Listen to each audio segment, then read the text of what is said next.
Hi, everybody. My name is Rick, and I'm going to talk to you for a minute about the history of teaching in technology.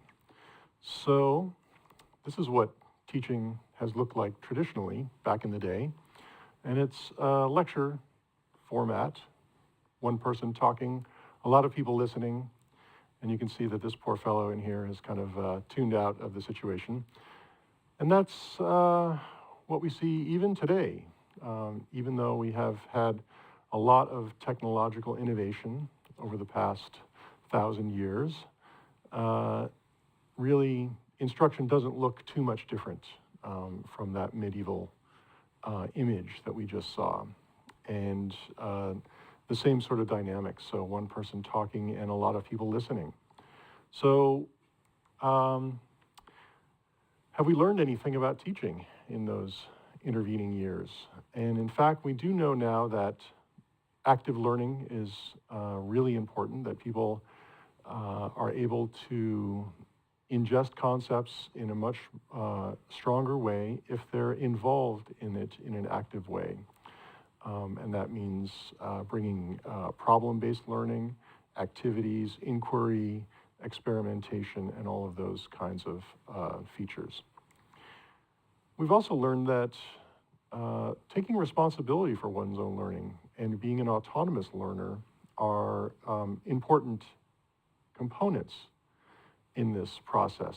And being what has been termed a free-range learner is really facilitated by technology. So the internet now is a huge classroom that anyone can access, and a lot of people do. In fact, studies recently of incoming students into college have shown that they have independently accessed a lot of resources such as Khan Academy or something like that.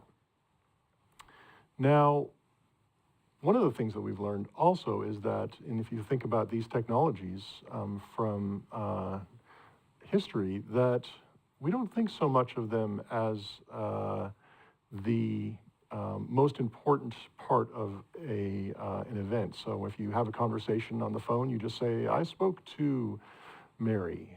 You don't say, "I spoke on the phone," although once we probably did say that.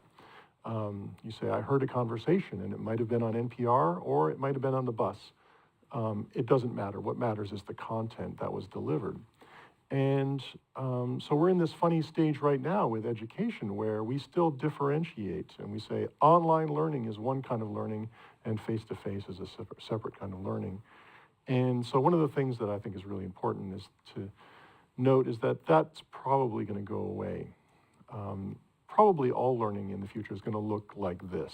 There'll be some time in the classroom doing things that are great to do face-to-face. There'll be some online learning that happens independently, and there'll be collaboration, which can happen either online or face-to-face.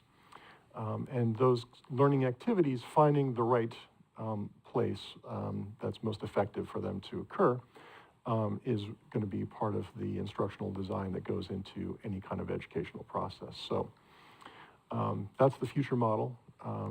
And what we use to support that in our college right now is a platform called Canvas. It's a learning management system, and it's a place where instructors can place course materials, syllabi, reserves, readings, grades, have outcomes assessed there.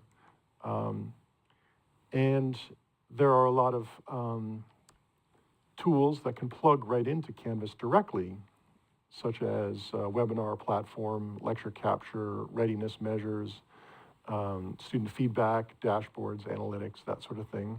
And then outside of that is the larger ecosystem of the web in general, which is a resource to the learner through Canvas. Canvas plays very well in that environment. So that's the history of teaching and learning in a few short minutes. I think the big takeaway for me is that really the concept of e-learning or online learning is just dissipating rapidly, and everything's just going to be learning. Face-to-face courses will have an online component, and the purely online learning will be used only when there's no option for a face-to-face component, because that is also an important part of community. So thanks for listening.